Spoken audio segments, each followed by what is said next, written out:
When we last left off, Raditz came to Earth and encountered Piccolo, but was outpowered by him, and instead of fighting, they chose to team up since they had somewhat similar goals.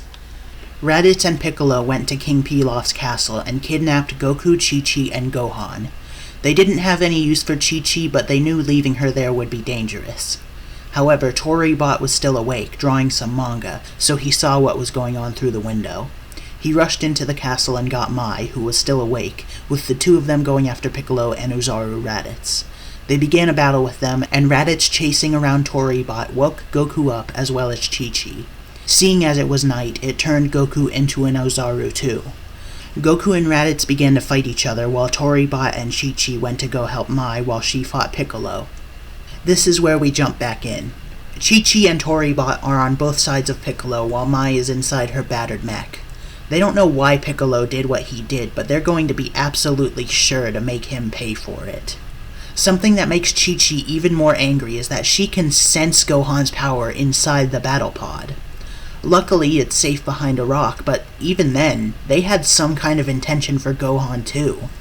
Instead of attempting to fight a 2v1, Piccolo uses the multiform technique, which he had been practicing alone since his fight with Tien. Of course, he used it in the battle with Nappa in canon, so he could probably use it here too. He only makes a single copy of himself.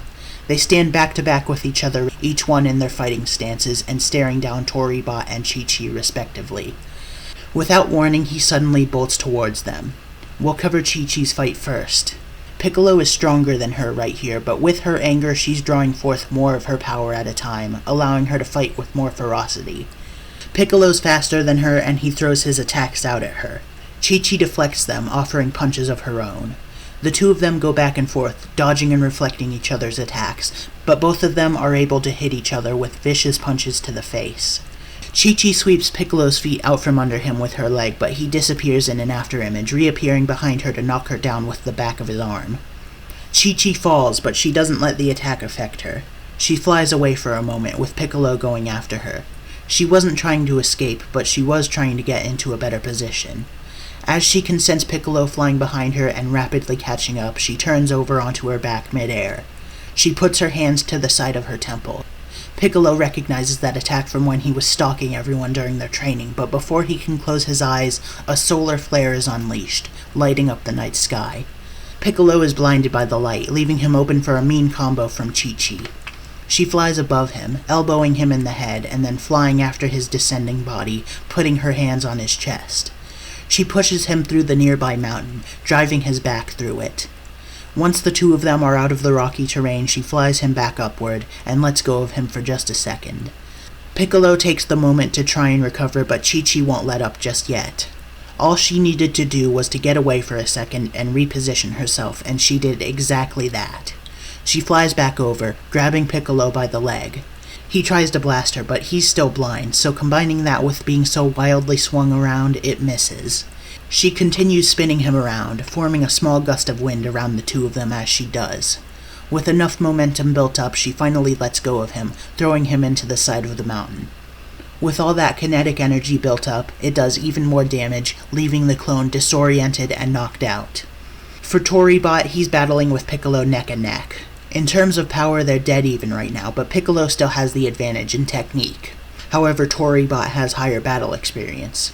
Piccolo is bigger, but Toribot is smaller, and both these things can work to their advantages or disadvantages. Toribot's tactic against his Piccolo is to run away from attacks and strike back when there's an opening. He's overcome his fear of Piccolo thanks to having defeated him before and thanks to the metaphorical adrenaline of knowing his friends are in potential danger. Not just friends, but family. They might not be related by blood, and the actual roles of what members they would be in the family itself are unclear, but that doesn't matter.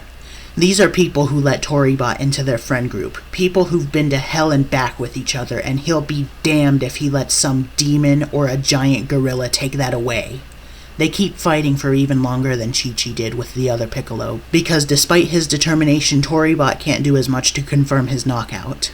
He does now have the ability to fly utilizing some jets in his boots, but it's pretty slow compared to Piccolo, and they mostly fight on the ground anyway. Toribot knows if he keeps fighting hand-to-hand, things may never get done, so he pulls out his capsules while he's on the back foot. He retrieves his sword and shield. If you remember my info dump video from a while ago, you'll know that during Kami's training of the Dragon Team at the castle, he was able to generate some of the Lookout's material, which Toribot made a grey version of and drew himself a more durable body with. But he also went on to use that material to remake his gear and make it even stronger. We know this material is very, very durable since people have been able to power up and fight on the Lookout without immediately destroying it. Although that does not make it particularly stronger, as a slash from his sword would only have Toribot's power behind it and no more. Even then, that's all he needs. Toribot switches up his game, using his shield to deflect punches and kicks and trying to slash back with the sword. Piccolo has to be very careful around that, almost having flashbacks to what happened to one of his brothers who'd fought Toribot when he used a sword.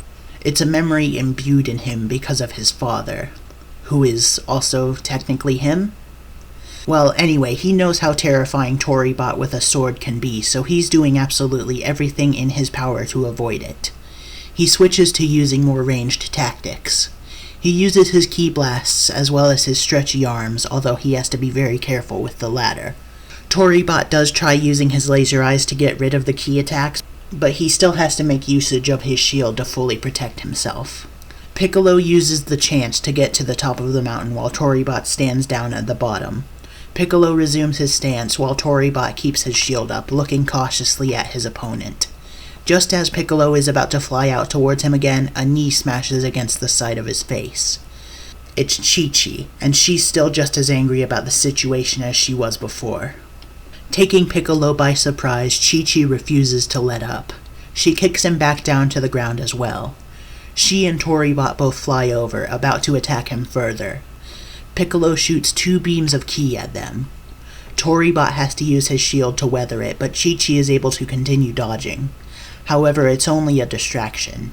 Piccolo uses the moment to recall his clone body, regaining a majority of his strength, although he is still somewhat beaten and weakened.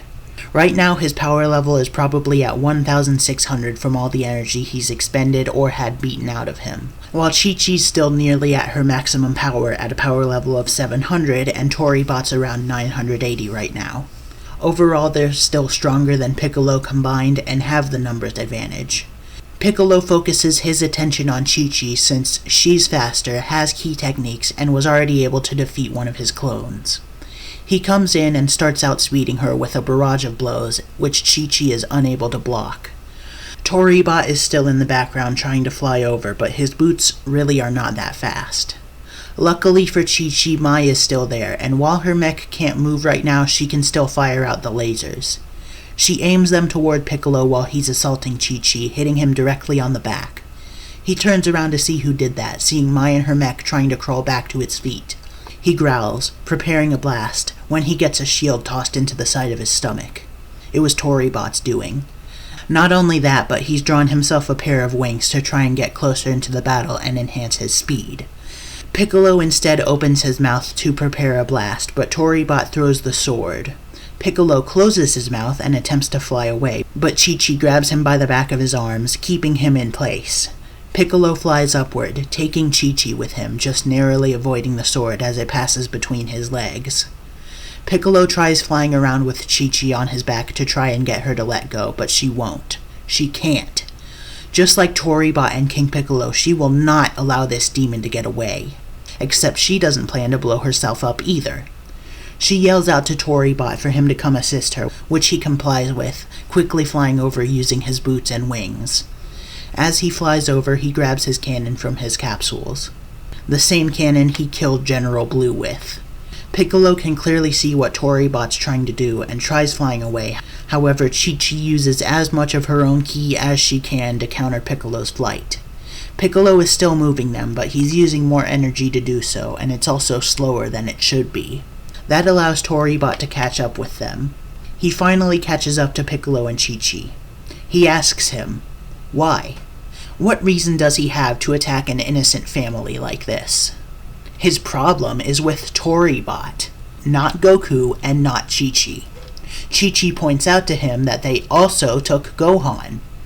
That makes Toribot angrier. Why would he do such a thing? Piccolo laughs. He says that he did it because Raditz, the giant monkey in the armor over there, wanted to see his brother again. He explains what Raditz told him. Goku is actually a Saiyan warrior named Kakarot, and he's Raditz's long-lost brother. Raditz wanted to bring Goku into space with him, but upon finding out he had a kid, he wanted to invite the kid too.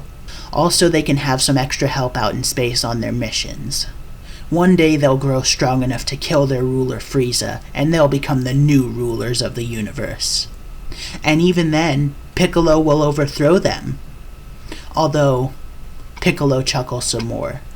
It seems like, from what he's hearing, if they don't go help Goku, he probably won't be going into space with them. Truth be told, Toribot's not going to hear any of Piccolo's BS right now. He pulls his arms back with the cannon, using it to smack Piccolo over the head, knocking him out. Chi-Chi lets go of him, allowing him to plummet to the ground. Toribot gives her a potion of revitalization, bringing her ki reserves all the way up. She grabs him and flies over to Goku and Raditz. Back at the fight between Goku and Raditz, Raditz has the clear advantage. Yes, Goku is stronger, but he can't control his Uzaru form and he doesn't know what he's doing. As a result, Raditz is laying the beat down on him. Right now he has Goku down on his stomach and he's trying to pull on his tail. Except Goku's tail is too strong for Raditz. Goku has trained his tail while Raditz has not. Goku is able to roll onto his back to kick Raditz away, and as Raditz staggers backward, he lets go of Goku's tail. Goku fires out a quick mouth beam, stunning him even further. Raditz is under even further pressure when Chi-Chi and Toribot come in. Chi-Chi lets go of Toribot, allowing him to fly over and smack Raditz in the side of his head with his cannon. Raditz screams at him, but gets hit on the back with a Ki-Ko-Ho from Chi-Chi. Goku follows up on Raditz's weakness with yet another mouth beam. Raditz raises his hand, charging up and firing a Saturday Crash at Goku. It knocks him onto his backside and lets Raditz target Toribot and Chi-Chi. Unfortunately for Toribot, he's not fast enough to get away, and he gets swatted to the ground. But Chi-Chi is able to avoid the attack. She swoops around his arm, flying circles around it. Raditz attempts to punch her while she does this, but she swerves upward, causing Raditz's punch to miss. As he tries to untangle his arms, Chi-Chi unleashes a solar flare on him, blinding his eyes. The same thing she had done to Piccolo had worked even better on Raditz. He swings wildly in an attempt to hit her, but without being able to actually see her, it's far easier to avoid the attack. Chi-Chi flies over to Toribot to check on him, and he's doing okay. He was actually down longer than he needed to be because he was looking at his orbital cannon's camera and adjusting it to face Raditz again. They saved that attack for later, but right now Chi-Chi wants to go get through to Goku. Toribot pulls out his pencil and draws up a megaphone. He hands it to her, and he says she should go take care of it. He'll focus on trying to stall Raditz. Chi-Chi understands and agrees. She did marry Goku after all, so if anyone talks to him, she's more likely to snap him out of his monkey mode. Toribot unleashes the orbital cannon's kinetic attack on Raditz, hitting him straight on the head again. Not just that, but in the same spot as before. Raditz puts his hand over the wound, trying to protect himself, which leaves him open. Toribot puts his regular cannon down on the mountain, drawing up some cannonballs. Not just that, but gasoline as well. He puts the cannonball in, then pouring the gas, then drawing up a box of matches and throwing one in. He puts a few more in, and then he lights the fuse at the end of the cannon. While the balls are about to fire out, he flies over to where he dropped his sword, picking it back up. As the balls fire off at Raditz, they hit him on the armor, not doing any damage, but when he tries to protect himself, his hand gets burned by the projectiles. This was all a distraction, though, and Toribot flies back in behind Raditz, too preoccupied by the flaming cannonballs to take notice. In one fell swoop, Toribot turns off his rocket boots and plummets downward, holding the sword out and cutting Raditz's tail off. Raditz turns back to his regular form. When he hits the ground, he goes unconscious. Chi-Chi has been avoiding Goku's attacks for the past 3 minutes. He keeps trying to punch her, and it's actually really upsetting to her. With good reason, of course, because if my husband turned into a giant monkey and tried to beat me up, I'd be pretty frustrated too. Good for her, she's still faster, but even then it's a tough situation. She tries to keep talking to him, but that's difficult when he won't stop trying to punch her. Just then, Toribot flies by and drops a bottle with yellow liquid into Goku's mouth and flies over to Chi-Chi. She is also somewhat suspicious of what he just did, but Goku stops attacking. Actually, he just stops moving. He's still breathing and all his organs are still functioning, but he's just stuck in place. Like if he were frozen by Chaozu. Toribot tells Chi-Chi that he had to make a potion of paralyzation, and he'll easily be able to make something to unparalyze him once he's under control. Chi-Chi is very reluctant about this plan, but it's already been set in motion, so there's not a lot she can do. She drifts over to Goku, getting to be about 20 feet away from him. She tells him to snap out of it, to not let his biology control him. He needs to snap back into reality. Doesn't he know his friends are here? How about his wife? How about his son? Chi-Chi tells him he needs to calm down. He needs to get a handle on his power. Goku's expression calms. With him being restrained, his Oozaru brain is putting more effort into listening to her. There's something strange about it. That voice. It sounds almost familiar. Chi-Chi can see the glint in Goku's eyes. The gears are starting to turn in his head. His eyes narrow. Chi-Chi reminds Goku of who he is. He's a warrior. He brought his master to put out the fire at her home. He was the runner-up in 2 world martial arts tournaments. He evacuated all the staff when King Piccolo's army attacked, and then he helped defeat that army. He married her. They had a kid together. Doesn't that mean anything? He needs to get himself under control. When Kami was training them and teaching them discipline and mindfulness, Goku was always the best at it, other than maybe Tien or Chaozu. So he should use that. Call upon the great calm within him and return to consciousness. Goku looks almost like he's considering what Chi-Chi is saying. She turns away and flies off to get the battle pod. She removes Gohan from it, who's still unconscious. Chi-Chi pulls his hat over his head to ensure he doesn't look up at the moon if he wakes up, and she brings Gohan over. Chi-Chi shows Gohan to Goku, explaining that their son had been affected by Piccolo and Raditz too. He was kidnapped as a part of their plan. But Goku's out-of-control nature, coupled with his fight against Raditz, could have done major harm to Gohan. He could have been caught up in the battle and become collateral. Chi-Chi knows that Goku doesn't want that. She knows that he wouldn't want to hurt their baby boy like that, so he needs to get himself under control and snap out of it. If Raditz could control himself in that form, she knows he can too. Everything Chi-Chi's been saying has been getting through to Goku more and more, and ultimately, seeing Gohan is what brings him back to normal. Still in the Oozaru form, of course, but his mind has returned to its usual state. Goku looks down at his body, seeing how different he looks now. He is a giant ape, after all. He sighs, putting his hand on the back of his head. He apologizes for all the destruction and everything. Chi-Chi finds his voice somewhat intimidating, but hey, at least he can talk again.